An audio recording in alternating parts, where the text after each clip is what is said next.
ब्रह्मा जी छोड़ देना चाहिए कि जो प्रतीत होवे वो है और जो प्रतीत न होवे वो नहीं है।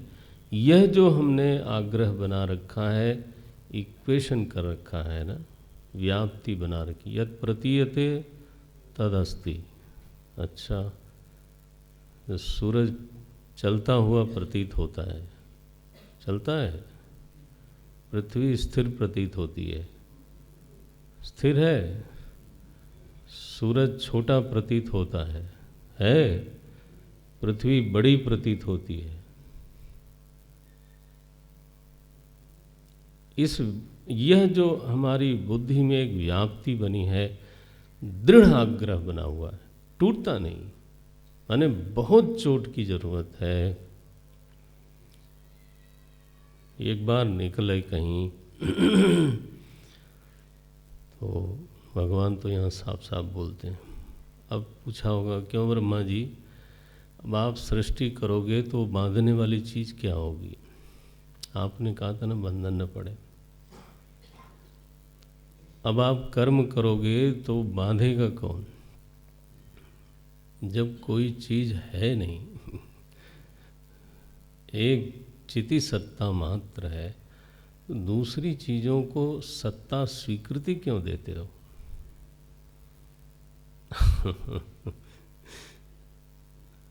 महापुरुष जो होता है, जिसको हम हमारे शास्त्रों में ज्ञानी कहा गया है, वो चैतन्य तत्व के अलावा किसी के अस्तित्व को स्वीकृति प्रदान नहीं करता है और निरस्तित्व बंधन नहीं कर सकता।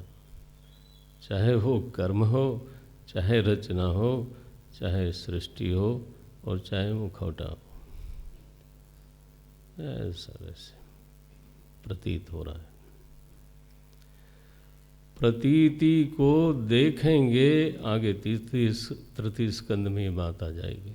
प्रतीति को ही जब प्रधानता से देखेंगे और कदाचित उसी के अभिध्यान में लग जाएंगे, तो प्रतीति फिर से सत्यवत हो जाएगी।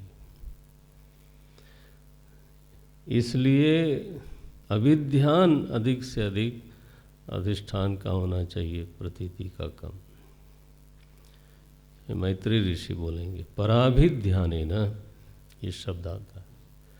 अरे दूसरों का ध्यान करने में मस्त हो गया बेटा,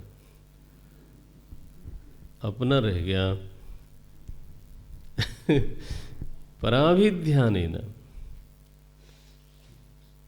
तो यह हमेशा अध्यस्त कोटि में बनी रहे, और वो तब होगा जब अधिष्ठान से दृष्टि कभी विलग्न न हो। बहरहाल भगवान दो चीज़ों के बारे में बोल चुके। नाउ तीसरा, वह चेतन सृष्टि काल में सृष्टि में व्याप्त है कि नहीं, कारणत्वात्। यदि वो कारण है तो कारण तो कार्य में भरपूर होता है। उपादान कारण है, निमित्त कारण भी है, तो उपादान कारण होने के कारण तो जैसे घट में मिट्टी भरपूर होती है, वैसे सृष्टि में प्रभु को भरपूर होना चाहिए। ऐसा है? बोले बताता हूँ। जैसे तुम कहते हो ना कि घट में मिट्टी भरपूर है, वो भी पूरा सच नहीं है। भरपूर है भी, नहीं भी है। प्रविष्ट है भी, नहीं भी है। मिट्टी में घट गढ़ा गया है या घट में मिट्टी भरी गई है? मान लो मिट्टी की एक प्रतिमा बनाओ। अब मिट्टी में प्रतिमा भास रही है या प्रतिमा में मिट्टी है? अधिकरण कौन है? देखने वाले पर निर्भर करता है।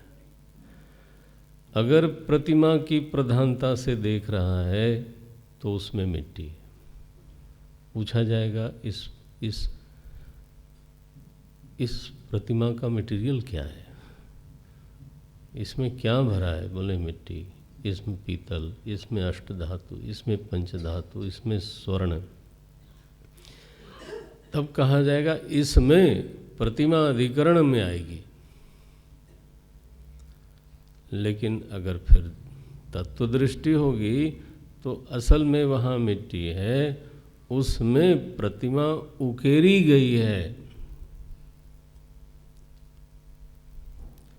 मिट्टी में बदलाव थोड़ा आया।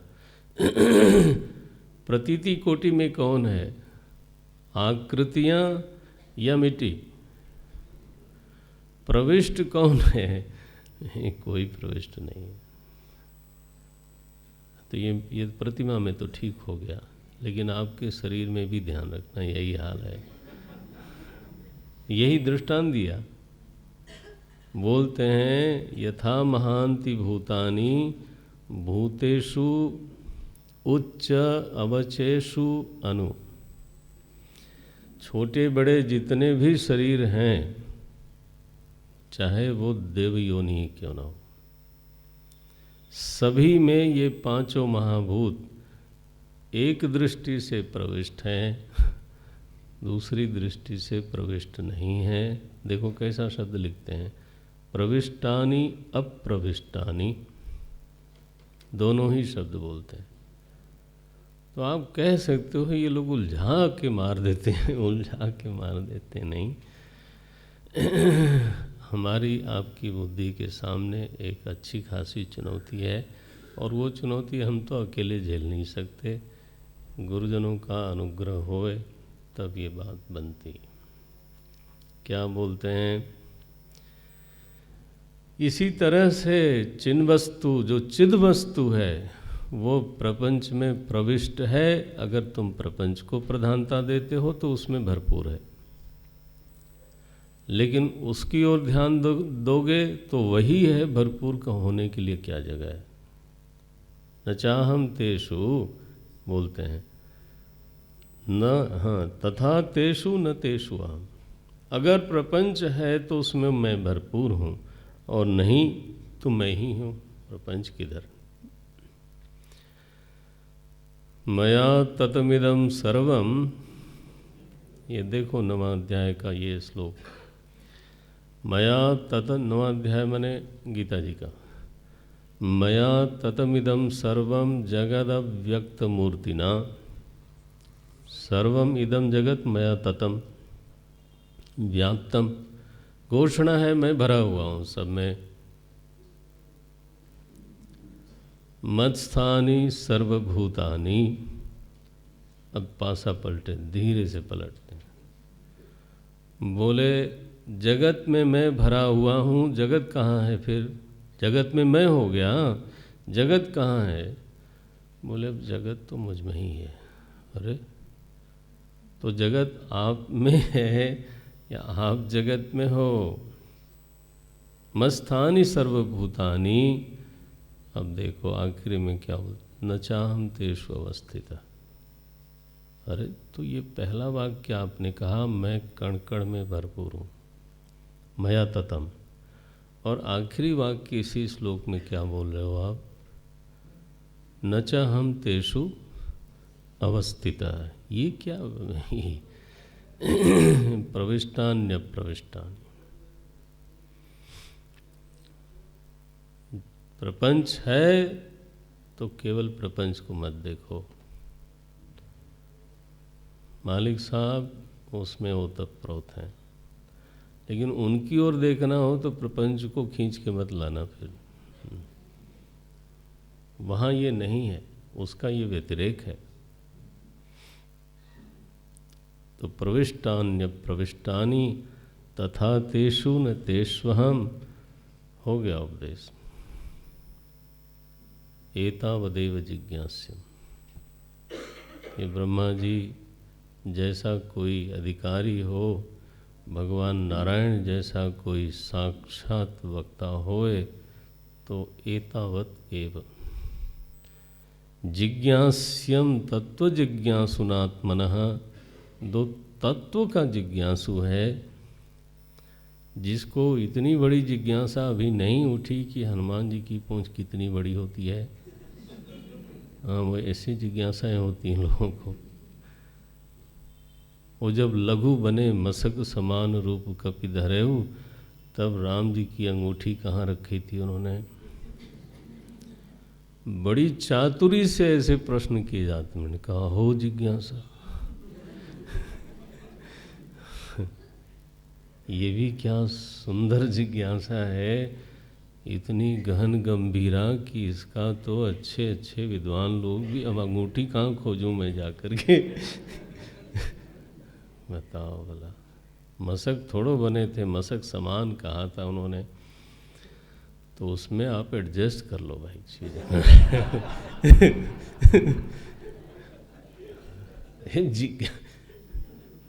तत्व जिज्ञासुना, अगर कोई तत्व का जिज्ञासु है, एतावदेव जिज्ञास्यम अन्वय व्यतिरेकाभ्याम, दो चीज का अभ्यास करने को बोलते हैं। यदि दृश्य प्रपंच हो तो किसका अन्वय है वो देखते रहना, और ये भी देखना कि किसके बिना इसकी कोई सत्ता बनती नहीं है। दोनों अभ्यास चलना चाहिए। अन्वय व्यतिरेकाभ्याम यत् स्यात् सर्वत्र सर्वदा, यदि दृश्य है तो सर्वत्र है, सर्वदा है, नहीं तो केवल एक अकेला वस्तु है, अहमेव आसम। एतन मतम समातिष्ठ, हे ब्रह्मा जी, इस मत में सम्यक रूप से आसमंता तिष्ठ,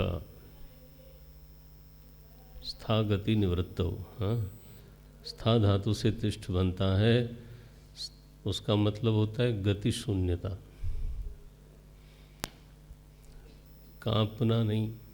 ऐसी प्रमा बन जाए, ऐसी स्थिति बन जाए कि बस हिले नहीं।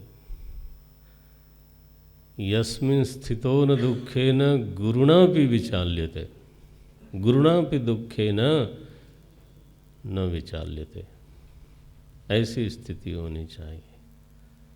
एतन मतम समातिष्ठ परमेण समाधिना, परम समाहित होकर के शनै ही इस सत्य में प्रवेश करो। ब्रह्मा जी, मैं आपको वचन देता हूँ, आप स्वयं इसका अनुभव करोगे। भगवान तो हम नहीं बोलते, देखो आदर देते हैं भगवान। भवान कल्प विकल्पेषु न विमोह्यति कर ही चित। दृश्य के बवंडर उठने से और दृश्य के बवंडर समाहित हो जाने से महापुरुष को कोई फर्क नहीं पड़ता। ये ब्रह्मा जी के लिए प्रलय और सृष्टि होगी, आपके लिए तो बस दृश्य का बवंडर ही समझो। बाहर या भीतर, अनुकूल या प्रतिकूल, दृश्य विचलित करता है। भगवान का वादा है न विमोह्यति। दृश्य प्रपंच में यह सामर्थ्य नहीं है, लेकिन शर्त है कि सत्य का अवबोध पक्का हो। उसका साधन है परमेण समाधिना, उसका साधन है मनन के लिए अन्वय व्यतिरेकाभ्याम। साध्य वस्तु कैसी है वो बता दिया आगे। ये चतुश्लोकी भागवत के नाम से अति प्रसिद्ध है, विद्वान लोगों का परम भोज्य है, और हम सभी लोगों को शनै शनै इसका अभ्यास करना चाहिए, हृदयंगम करना चाहिए। महाराज उन्होंने कहा, ब्रह्मा जी ने ये सुना और फिर ब्रह्मा जी ने नारद जी को थोड़ा विस्तार करके फिर भागवत सुनाई।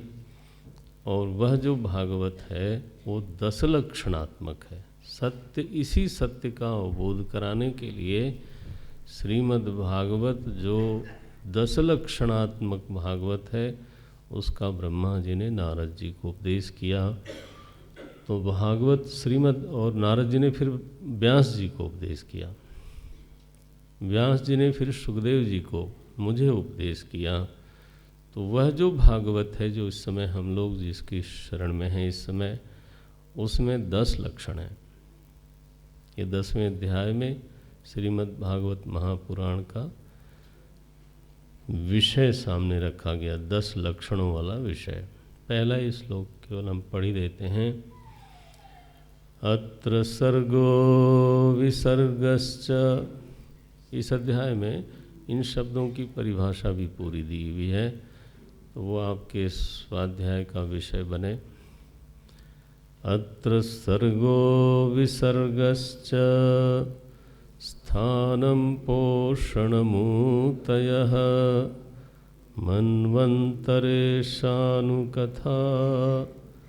निरोधो मुक्तिराश्रयः दशमस्य विशुद्ध्यर्थं नवानामिह लक्षणं वर्णयन्ति महात्मानः श्रुतेनार्थेन चांजसा। ये भागवत जी के 10 लक्षण हैं। इस भागवत जी में 10 विषयों का वर्णयन्ति महात्मानः, महात्मा लोग वर्णन करते हैं।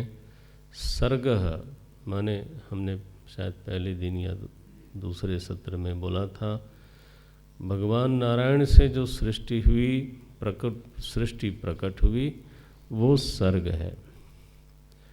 और उससे ब्रह्मा जी ने जीव के कर्मों के अनुसार जो सृष्टि बनाई, उनका भोग्य बनाया, भोग योग्य लोक बनाए, भोग के आयतन रूप में शरीर बनाया और भोग के साधनों के रूप में इंद्रियादि बनाए। ये ब्रह्मा जी की सृष्टि है। विसर्ग ब्रह्मा जी से जो बनी हुई सृष्टि है वो विसर्ग है।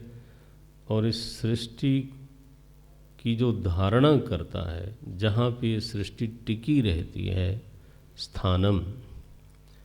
स्थानम का अर्थ यहाँ पर चेतन ब्रह्म नहीं है। स्थानम का अर्थ है जो इस सृष्टि की स्थिरता में, टिकाऊपने में हेतु बनता है। कौन है वो?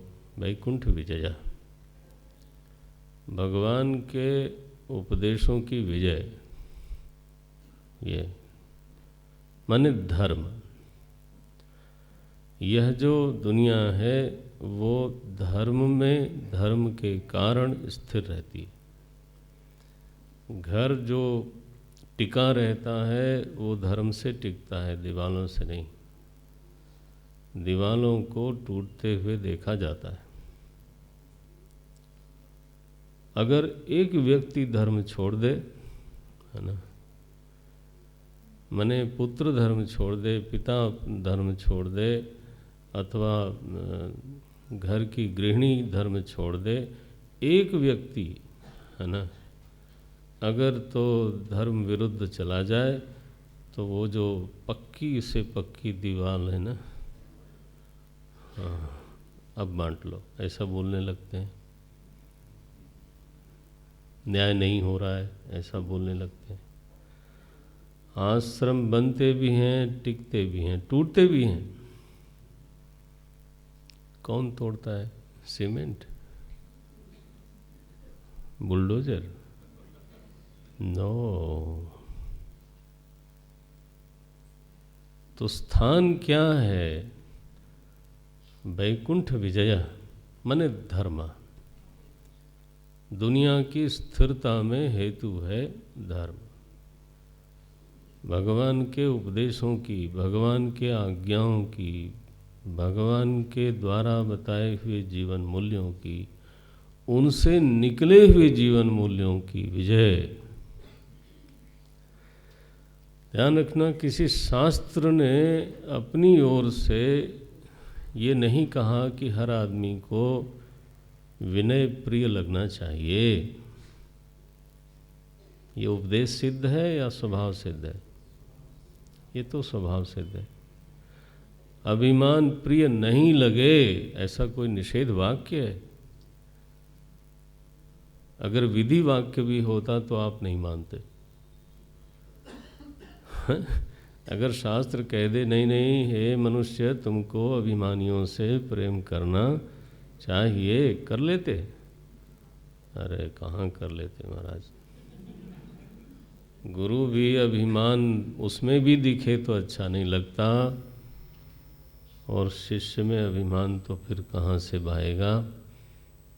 किसी में अभिमान अच्छा नहीं लगता, कोई उपदेश से थोड़ा होता है। तो निकला कहाँ से आखिर ये? सभी लोग चाहते हैं मेरे साथ सरलता से व्यवहार हो, कुटिलता से नहीं। सभी लोग चाहते हैं मुझसे सत्य बोला जाए, झूठ नहीं बोला जाए। सभी लोग चाहते हैं कि मेरे साथ पाखंड न हो, दम्भ न हो, आर्जव होवे। ये धर्म कहाँ से आए? सभी लोग चाहते हैं कि मुझ पर विश्वास किया जाए, संदेह न किया जाए। क्यों चाहते हो? उपदेश किया था किसी ने?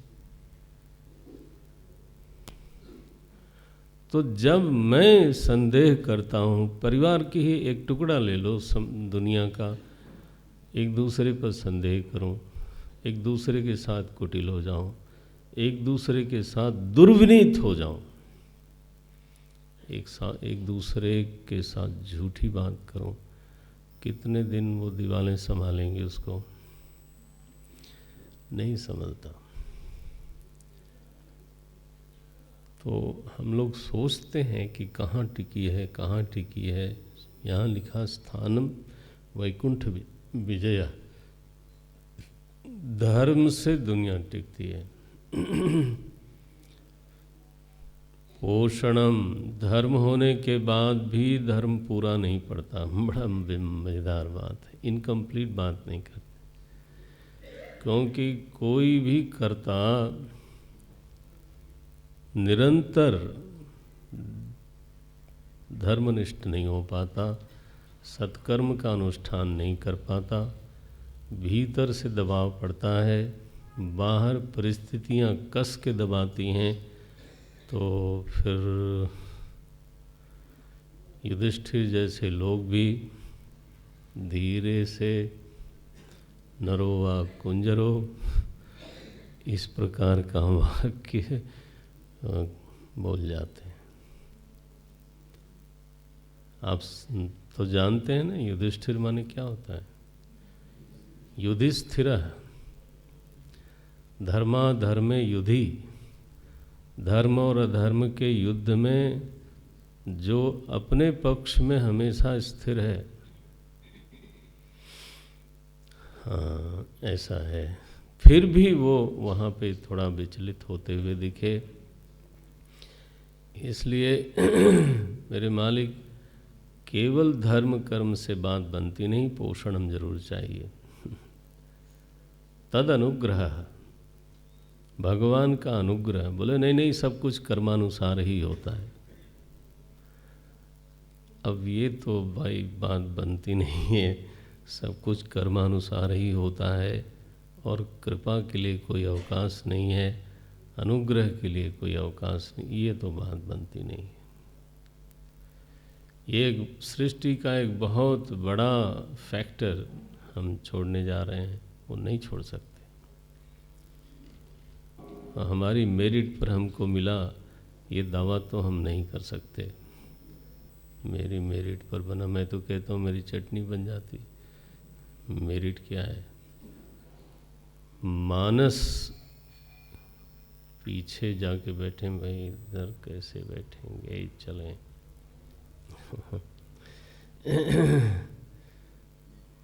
भीतर हमारे पता नहीं क्या क्या विचार आते हैं। वो तो अच्छा हुआ कि दूसरे लोग देखते नहीं।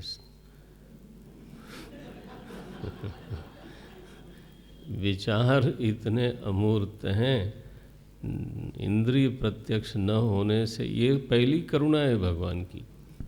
नहीं महाराज कोई दोस्ती नहीं करता, दिन भर भी नहीं चलती। क्योंकि मेरिट की बात हम लोग कैसे करें, दुस्साहस है। इसलिए पोषणम ये चौथा है, और इसके बावजूद जीवन में दुख आता है, वो कहाँ से आया? जब धर्म भी है, पोषण भी है, तो बोले ऊतया, ये जो दुष्ट वासनाएं हैं ना, ये हमारे दुख का हेतु बनती हैं।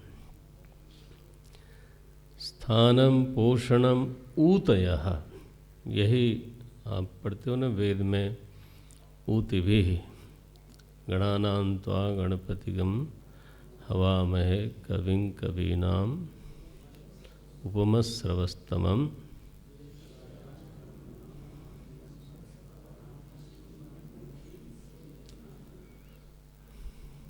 ऐसा मिश्रित हो गया ना, सुनाई नहीं पड़ा। हाँ, अकेले बोलने में दिक्कत होती है। तो वहाँ ऊती शब्द आता है, ऊती को शांत करो। गणेश जी के लिए प्रार्थना यही है। तो अब मुझे भी एकदम से नहीं उठ रहा है, तो आपको याद ही है, ब्रह्मचारी लोगों को तो याद ही है। बोलते हैं ऊतयः मनवंतर, जैसे देह की आयु होती है ना, वैसे ही सृष्टि की भी आयु होती है। तो एक सृष्टि की आयु को बोलते हैं कल्प, नाम ही है कल्प। उस कल्प में 14 शासक होते हैं, उनका नाम मनु होता है।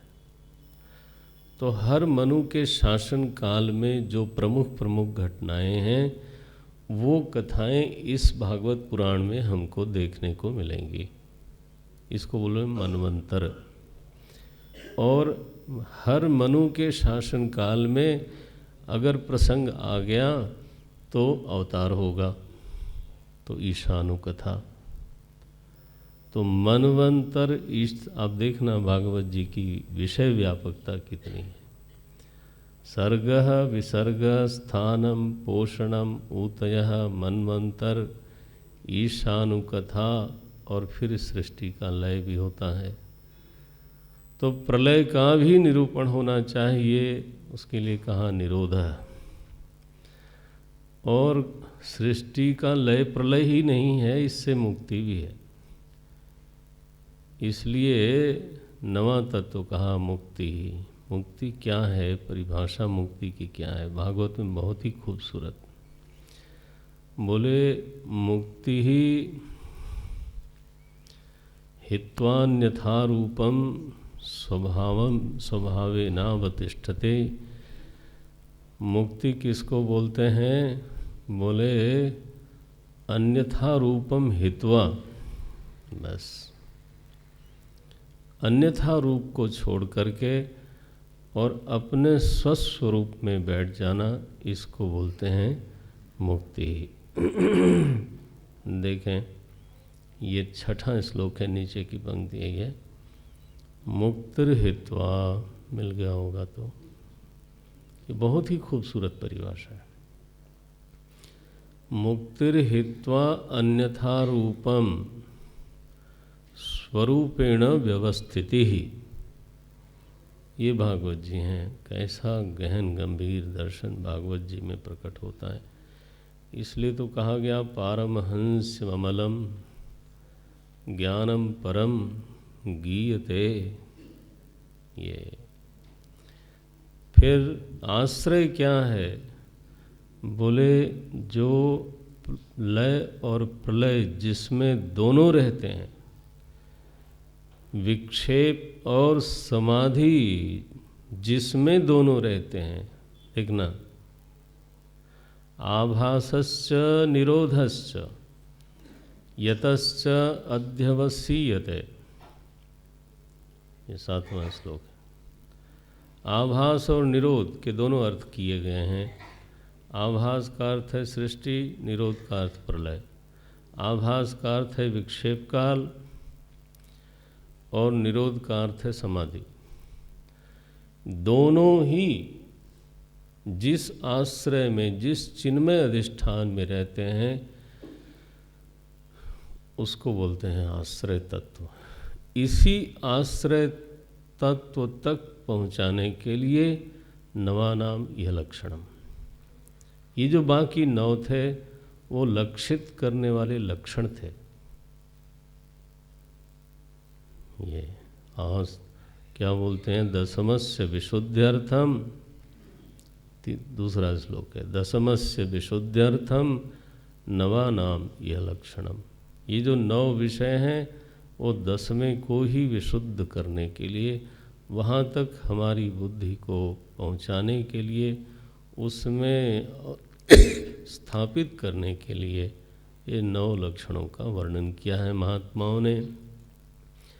श्रुति से, श्रुतेन, अर्थेन, अर्थेन मने अर्थापत्ति, युक्ति से और अंजसा अपनी अनुभूति से, ये महात्मा लोग वर्णन करते हैं। ये भागवत है। यहाँ आकर के ये दूसरा स्कंद पूरा होता है। now भागवत जी का विषय तो अब सामने आ गया। चित्त में ये चीज़ रह जाए, फिर हमें अपने स्वाध्याय में देखते रहना पड़ेगा। ये रहा सर्ग, ये रहा विसर्ग, अब ये मनवंतर कथा है, अब ये ईशानु कथा है, यहाँ आया आश्रय की कथा। अच्छा ध्यान रहे, हम लोगों को प्रमाद नहीं करना है, हम लोग तो नहीं करेंगे ऐसा, अपने लिए तो है, आपके लिए विश्वास। माने आश्रय कथा प्राय छोड़ी जाती है। अहमेव आसम एव, ये आश्रय कथा है। अभी जो बीच बीच में बार बार वो तत्व चर्चा जो हो रही थी, तृतीय स्कंद तक तो ये चर्चा विशेष है। चौथे स्कंद में फिर कथाएं बढ़ जाती हैं। ध्यान रखना, वो भी लक्षण है। तो क्योंकि दशमस्य विशुद्ध्यर्थम नवानाम यह लक्षणम, उसी की शुद्धि के लिए तो 9 हैं। तो हम 9 भी नहीं, 3, 4, 5 में ज़्यादा रुचि लें, कोई बात नहीं, एक न एक दिन वो भी पहुँच ही जाने वाली बात है। तो किसी का आलोचन अथवा इस किसी भी बात का खंडन क्यों किया जाए। कम से कम भागवत जी की शरण में तो रहना है, इतना तो करना है। तो ये द्वितीय स्कंद इस तरह से पूरा होता है। शौनक जी महाराज ने सुना और अंत में स्कंद के प्रश्न किया कि महाराज आपने एक बात कही थी उपदेश करते करते कि विदुर जी ने अपना घर छोड़ दिया था और तीर्थ यात्रा पे निकल गए थे, वो क्या है? यदा हनो भवान सूत क्षत्ता भागवतोत्तमः चचार तीर्थानि भुवः त्यक्त्वा बंधून दुस्त्यजात। ये अपने दुस्त्यज बंधुओं को छोड़ करके विदुर जी चले गए थे, वो कथा मैं सुनना चाहता हूँ। शौनक जी ने पूरा विषय बदल दिया। अब देखें तृतीय स्कंद में इसी प्रश्न को लेकर के तो तृतीय स्कंद का आरंभ होता है। श्री शुक उवाच एवमेतत्पुरा पृष्टो मैत्रेयो भगवान् किल क्षत्रावनं प्रविष्टेन त्यक्त्वा स्वगृहमृद्धिमत् यद्वायं मन्त्रक्रुद्धो भगवानखिलेश्वरः पौरवेन्द्रगृहं हित्वा प्रविवेशात्मसात्कृतम्।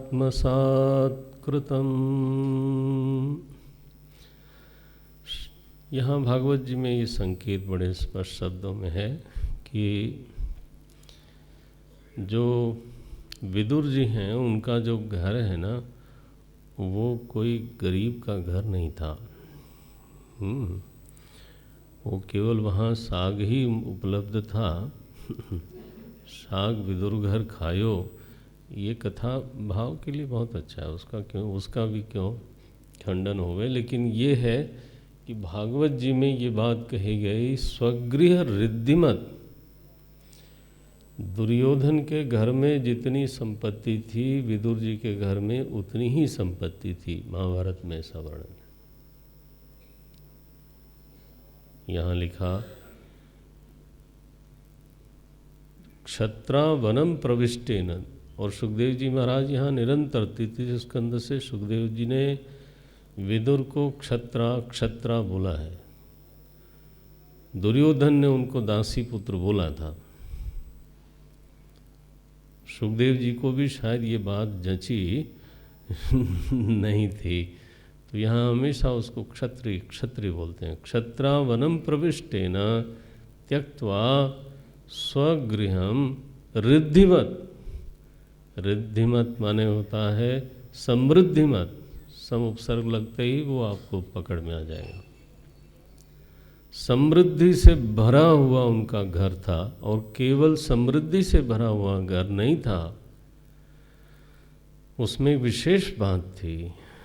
भगवान विदुर जी को ऐसा अपना मानते थे, ये विदुर की महिमा है, कि जब दुर्योधन ने कहा कि आप हमारे घर भोजन करें, तो बोले भाई देखो, भोजन दो स्थिति में बनता है, या तो कराने वाले की प्रीति हो, या भूख से प्राण निकल रहे हो।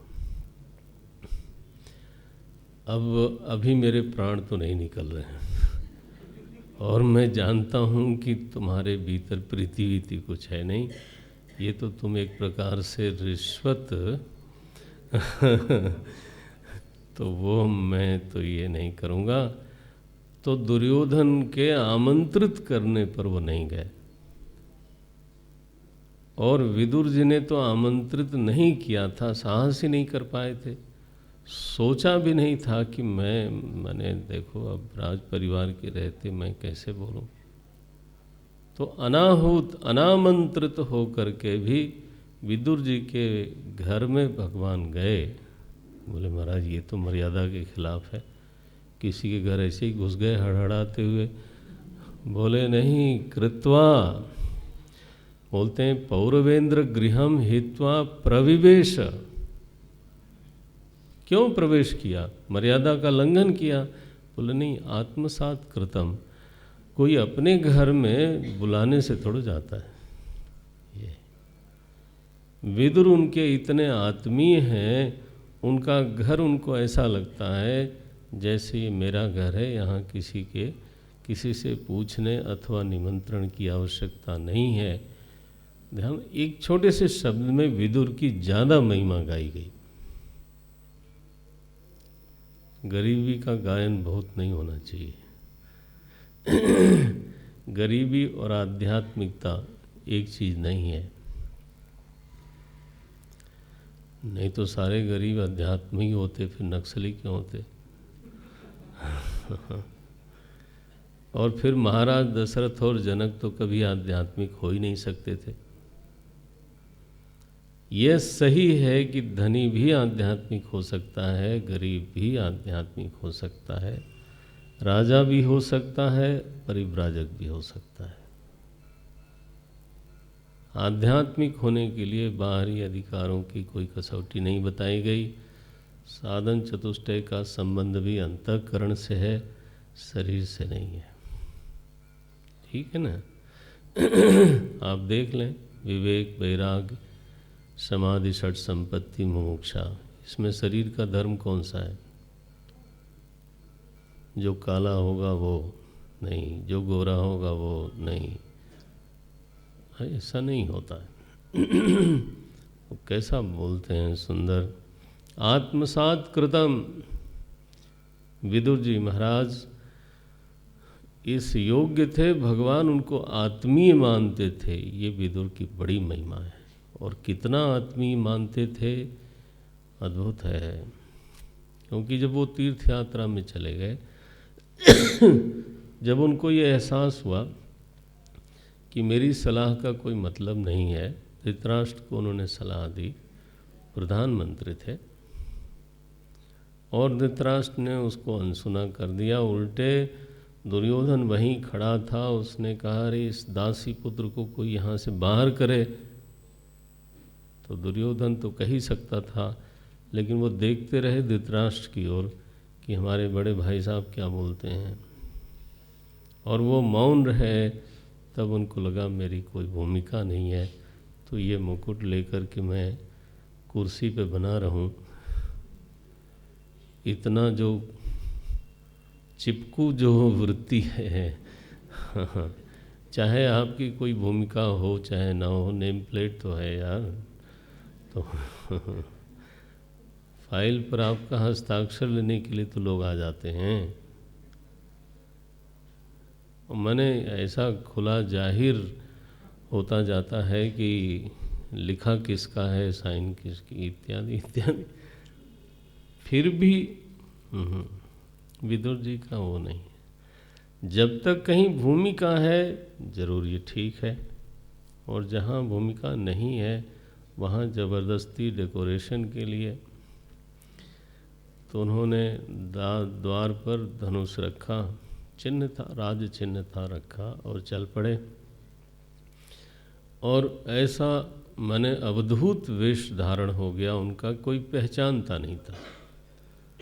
तो एक तीर्थ से दूसरे में, दूसरे से तीसरे में ऐसे भ्रमण करते करते अंततः वो यमुना जी के तट पर वृंदावन में पधारे।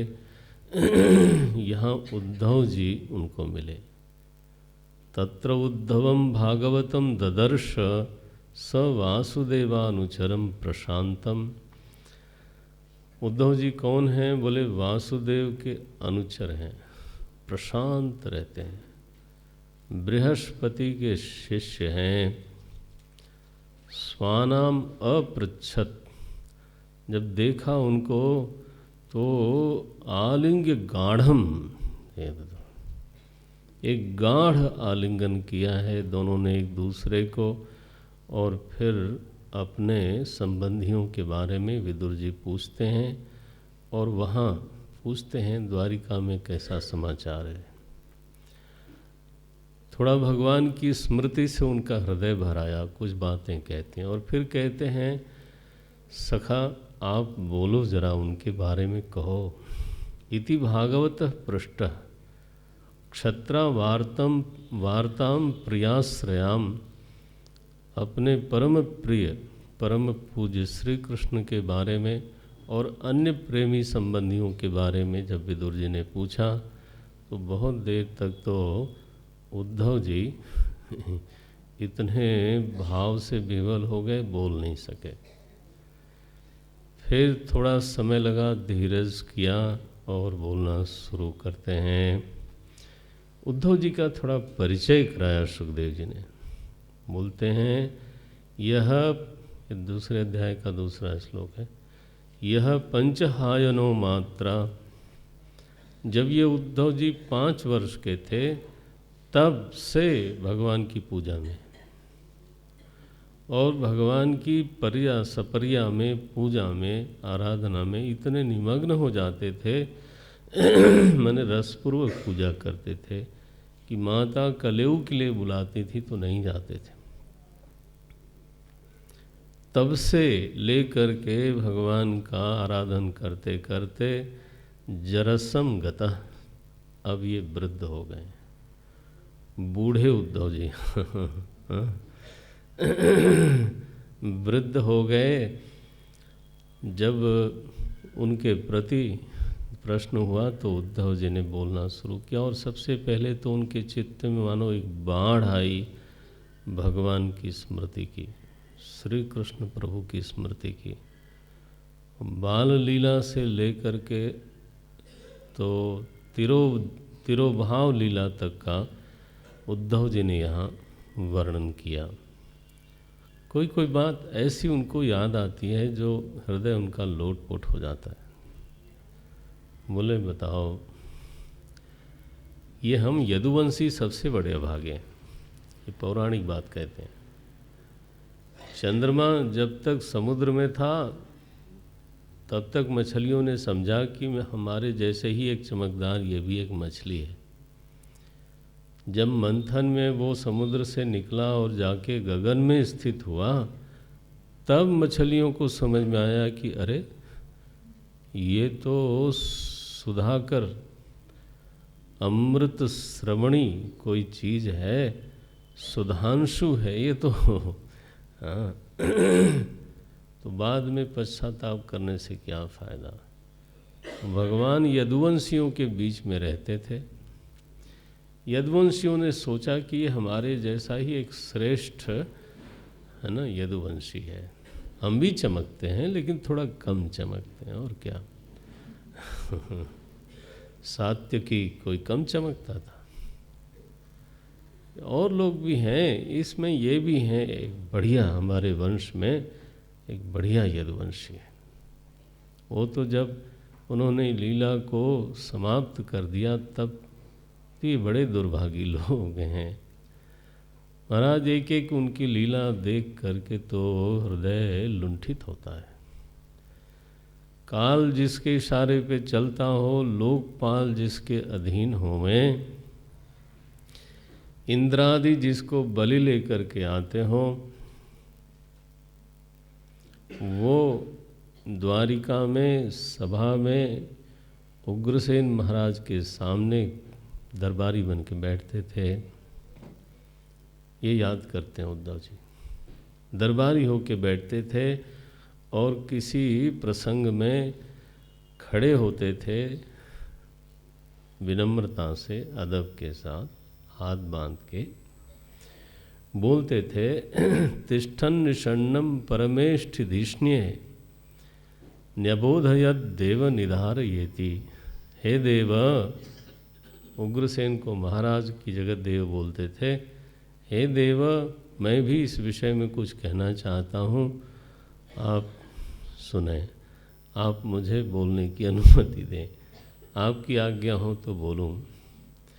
उद्धव जी चूँकि तो यदुनाम प्रवरो मंत्री, तो वो देखते कि दरबार में भगवान ऐसी लीला करते हैं कि बाकी लोग ठगे जाएं कि अरे देखो, सोचो जरा अदब, भगवान हाथ बांध के खड़े हों, जिस उग्रसेन को उन्होंने मुक्त किया था और फिर सिंहासन पे बैठाया था, उसके सामने अनुमति लेकर के ये कहते हैं कि प्रभु हम बोलना चाहते हैं कुछ, आप आज्ञा दे तो बोला जाए। तो ये उनकी लीलाएं उनके चित्त में खेलती हैं, याद आती हैं तो विह्वल हो जाते हैं। और फिर बचपन से, ये तृतीय अध्याय में बचपन की लीला का स्मरण है, किस तरह से उनका जन्म हुआ, फिर किस तरह से वो गोकुल आए और वहाँ गोकुल से वृंदावन, और क्या क्या लीलाएं वृंदावन में किया उन्होंने। यहाँ लिखा है, तो कंस के भय से 11 वर्ष भगवान वृंदावन में रहे। शाबाश। तो ये बोलते हैं, बाद में वृंदावन से मथुरा पधारे और मथुरा से जरासंध के आक्रमण आदि की लीला का स्मरण है। फिर द्वारिका गए और वहाँ से फिर तुम्हारे लोगों का संभाल किया और वहाँ भी महाभारत युद्ध हुआ। सब लोग शांत हो चुके हैं विदुर जी, अब केवल 5 पांडव बचे हैं। धृतराष्ट्र, गांधारी हैं, कुंती हैं, ये लोग अभी थे, ये लोग बचे हैं। महाभारत का युद्ध पूरा हो गया और वहाँ भी श्री कृष्ण प्रभु की प्रेरणा से ऋषि लोग उधर आए और यदुवंशी थोड़े उन्मत्त हो गए थे, तो उन्होंने कुछ अवमान किया तो श्राप दिया गया उनको। शेपु कोपिता मुनय शेपु, तो श्राप दिया मुनियों ने, बोले नहीं नहीं, भगवन मत कोविदा, भगवान के मत को वो जानने वाले हैं, इसलिए उन्होंने श्राप दिया कि अब भगवान हमसे यही चाहते हैं। तो श्राप मिलने के बाद भी कुछ दिनों तक वो लोग द्वारका में रहे, फिर प्रभास क्षेत्र में गए, वहाँ दान किया, स्नान किया, सब ठीक ठीक काम किया। लेकिन इसके बाद, ये चतुर्थ अध्याय का पहला श्लोक है, इसके बाद अथते तदनुज्ञात्वा ज्ञाता, भगवान से ही अनुमति ले करके फिर खाया, भोजन हुआ, भुक्त्वा। भोजन से कहाँ रुकता है आगे, भुक्त्वा पीत्वा ये लिखा। भोजन किया फिर पिया। क्या पिया? पानी तो पिया ही जाता है। बोले नहीं नहीं, साफ साफ लिखता हूँ भुक्त्वा पीत्वा च वारुणीम। और जब चढ़ गई तब इसके बाद एक दूसरे को दुर्वचन कहा, फिर धक्का मुक्की हुई, फिर लड़ाई हुई, फिर सब आपस में लड़मड़े। मैं भी था वहाँ, भगवान के पास गया। मैंने कहा प्रभु ये क्या होता है? बोले ऐसा है, ये मेरी इच्छा है उद्धव जी, आप तो बद्री बन जाओ तो मुझे आज्ञा हुई कि मैं बद्रिकाश्रम में जा कर के रहूं। जब मैंने कहा आपकी सन्निधि से दूर मत करो हमें, तब उन्होंने उस ज्ञान का उपदेश किया जिसको भागवत कहते हैं। श्री कृष्ण भगवान ने गीता अर्जुन को सुनाई, श्रीमद् भगवत गीता, और श्रीमद् भागवत उद्धव को सुनाई। भगवान श्री कृष्ण के दो गुरु रूप हैं और दो ही साक्षात शिष्य हुए, एक अर्जुन और दूसरे उद्धव जी। उनके मुख से सुना उन्होंने।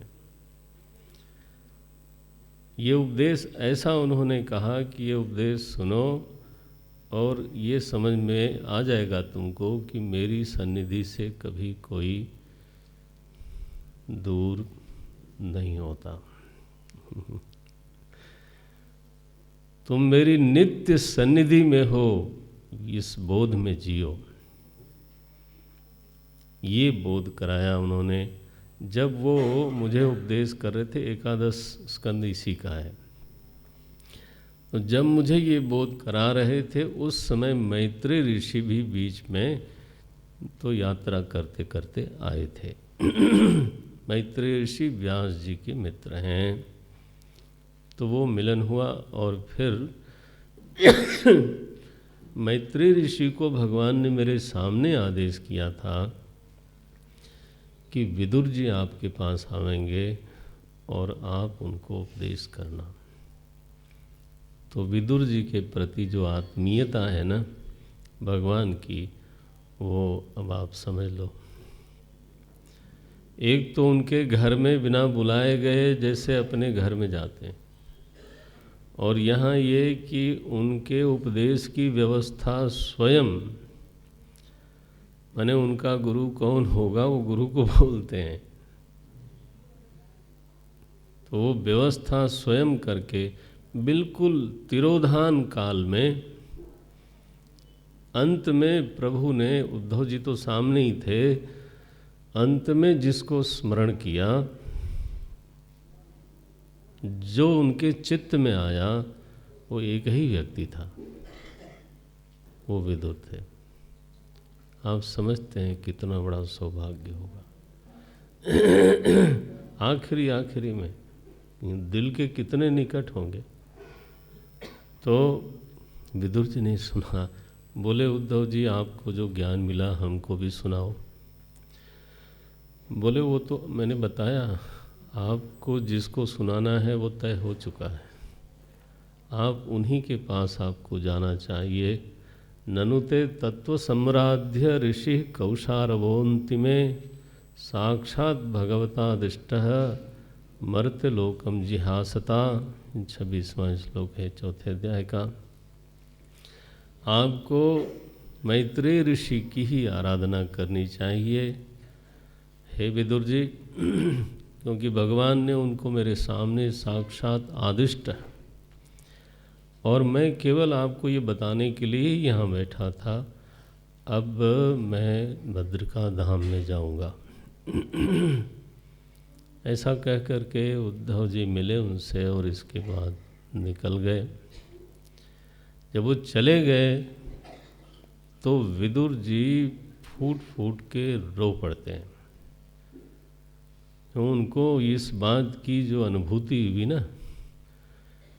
कि प्रभु ने अंतिम समय में केवल मुझे याद किया और मेरे मेरे उपदेश की व्यवस्था स्वयं कर गए।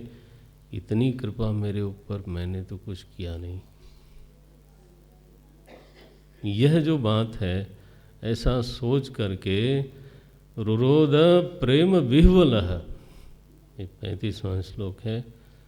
ध्यायन गते भागवते रुरोद प्रेम विह्वलः, तो विह्वल होकर के रो पड़े। बड़ी देर तक भगवान के आभार से भरे हुए, और फिर वहाँ से निकलते हैं, हरिद्वार जाते हैं। गंगा किनारे मैत्रेय ऋषि को उन्होंने प्रणाम किया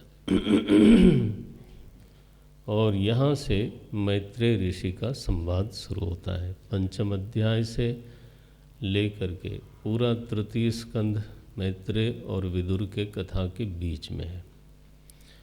4था स्कंद, हाँ, ये भी मैत्रेय ऋषि के और विदुर जी की कथा के बीच में है, और बाद में विदुर जी विराम लेते हैं, उपराम होकर के चले जाते हैं। तो प्रश्न क्या है विदुर जी का, वो कर लें, फिर थोड़ा कीर्तन करके फिर शुरू करते हैं। प्रश्न बड़ा व्यावहारिक है उद्धव जी का, व्यवहार में पगे हुए हैं पूरी तरह से। महामंत्री थे, प्रधानमंत्री थे, दुनिया की जितनी जटिलताएं हैं उन्होंने देखी हैं। सुखाय कर्माणि करोति लोकः, ये दूसरा श्लोक है। बोलते हैं सुखाय कर्माणि। देखें, बचपन से बालक अंगूठा चूसता है सुख के लिए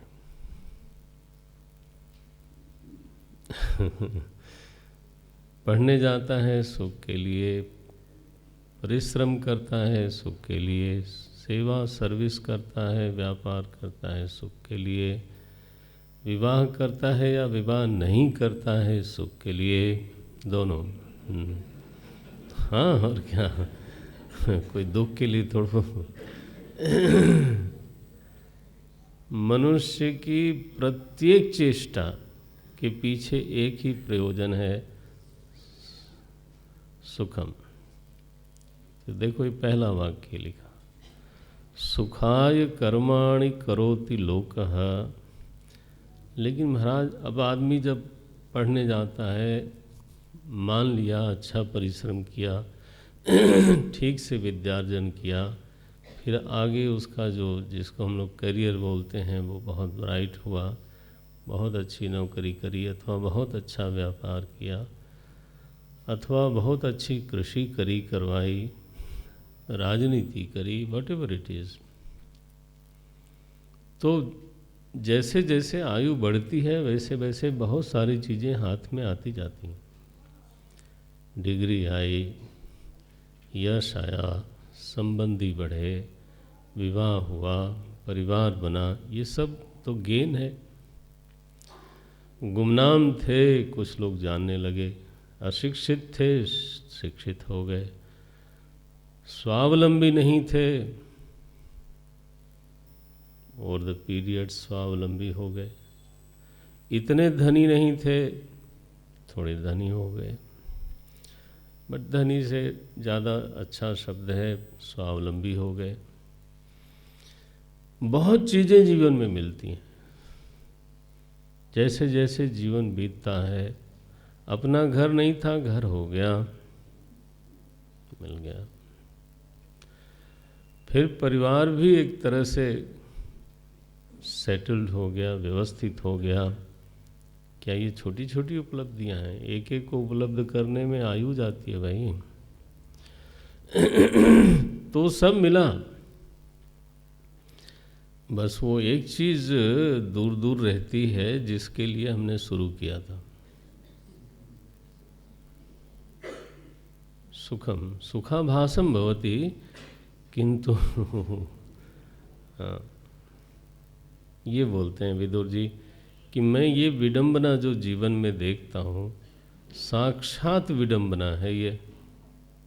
कैसा बोलते हैं? सुखाय कर्माणि करोति लोकः नतै सुखम च अन्यद उपारमम वा, और न तो उसको जैसा सुख वो चाहता था वो मिला, और जो दुख से निवृत्ति चाहता था कम से कम वही हो जाती, बोले वो भी नहीं हुआ। अन्यत उपारमम वा न तो दुख से पूरी तरह निवृत्ति हुई, हो जाए तो क्या बढ़िया, वो बीच बीच में आके हरिओम बोलता ही है, आखिर मिशन का सदस्य है। वो मैंने जानबूझ के हेलो नहीं बोला, भाई सब भारतीय ही रहें तो अच्छा है, दुख भी सुख भी, वो भी आके